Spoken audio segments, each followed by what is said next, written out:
নিজের জন্য আমি জান্নাত বানাই নাই, আমি আল্লাহ তোমার জন্য জান্নাত বানাই নাই রে গোলাম।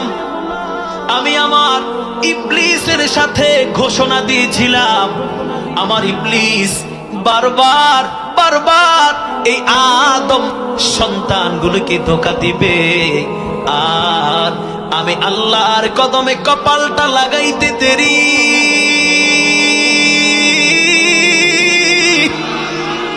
ও গোলাম, 70 বছরের গুনাহ নিয়া, 60 বছরের গুনাহ নিয়া গোলাম আমার কদমে আগাইতে দেরি হবে।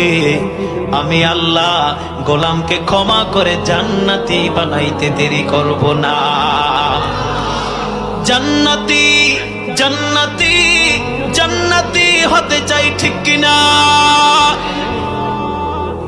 আমার আল্লাহ বলে, গোলাম আমি শুধু তোমার জন্য জান্নাত বানাই নাই, আমি আমার প্রত্যেকটা গোলামের জন্য জান্নাত বানাইছি।